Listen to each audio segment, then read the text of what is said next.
India में आज आप बेदारी को देख रहे हो, ये एक पर्सनल जिम्मेवारी है। जहां पर प्रभु का काम नहीं हुआ वहां पर परमेश्वर दोषी नहीं है, वहां पर इंसान दोषी है। परमेश्वर ने क्रूज पर अपनी जान दे दी। अब अगर एक एरिया में बेदारी नहीं है तो वो मसीही जो उस एरिया में है उसकी जिम्मेवारी है वहां बेदारी को लेके आना। इसलिए जब मैं इटली क्रूसेड पे था और जब मैं अपने पंजाबी भाइयों को बता रहा था कि अगर यहाँ बेदारी नहीं है तो इसके जिम्मेवार आप हैं, तो अकेला पंजाबी में प्रीच करने की बजाय इटालियन में प्रीच कीजिए, डच में प्रीच कीजिए, जर्मन में प्रीच कीजिए, फ्रेंच में प्रीच कीजिए, पोर्टुगीज में प्रीच कीजिए, इनकी लोकल भाषाओं में प्रीच कीजिए और परमेश्वर के काम को कीजिए, क्योंकि इट्स योर पर्सनल रिस्पॉन्सिबिलिटी। ये खुदा का जिम्मेवारी नहीं है, ये आपकी जिम्मेवारी है। परमेश्वर ने क्या कहा जब हम मत्ती 5 उसकी 16 आयत को पढ़ते हैं, इस प्रकार तुम्हारा उजाला मनुष्यों के सामने चमके कि वह तुम्हारे भले कामों को देखकर तुम्हारे पिता की जो स्वर्ग में है बढ़ाई करें। उसने कहा तुम्हारा उजाला चमके, उसने कहा तुम्हारा उजाला चमके कि तुम्हारे भले कामों को देखकर तुम्हारे पिता की जो स्वर्ग में है लोग बढ़ाई करें। हालेलुया। कि उसने तुम पर छोड़ा है, जाओ और सुसमाचार सुनाओ, तुम पर छोड़ा है। मैंने तुम्हें सांपों बिच्छुओं और उसको रौंदने का अधिकार दिया, तुम्हें दिया है अधिकार। जाओ और बीमारों को चंगा करो, तुमने करना है, क्योंकि परमेश्वर ने अपनी जगह पे अपने दासों को खड़ा किया है।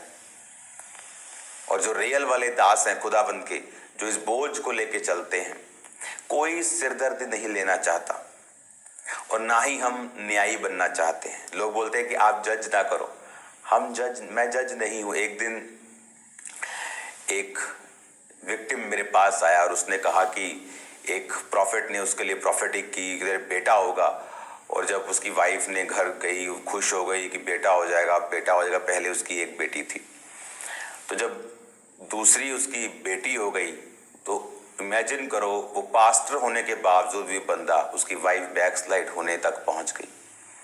उसने कहा प्रभु ने कहा तो पूरा क्यों नहीं हुआ, जबकि उसे ये नहीं मालूम कि फेक लोगों की आदत है अपनी और लोगों को खींचने की उल जुलूल प्रोफेसी करके। वो मेरे पास आया, मैंने कहा इस चीज का न्याय परमेश्वर कर सकता है, इस चीज का न्याय तो प्रभु कर सकता है, हम न्यायी नहीं हैं। लेकिन अगर आप कोई गंद चीजें बकेंगे तो उसके खिलाफ मैं हमेशा खड़ा रहूंगा और सदियों तक खड़ा रहूंगा, और मुझे किसी ऐरे गहरे का खौफ नहीं है। मैं जानता हूं परमेश्वर का वचन मेरे साथ है, उसका वचन कहता है कोई गंदी बात तुम्हारे मुंह से ना निकले। एक बार एक व्यक्ति, एक फेक प्रॉफिट का मेरी टीम में आया, जो पहले मेरे पास ही था। जब वो चला गया वापस आया तो उसने आके बताया कि ये सारे जितने पास्टर्स हैं उसके वो नशा करते हैं और ऑफिस में व्यभिचार होता है, और प्रूफ के साथ।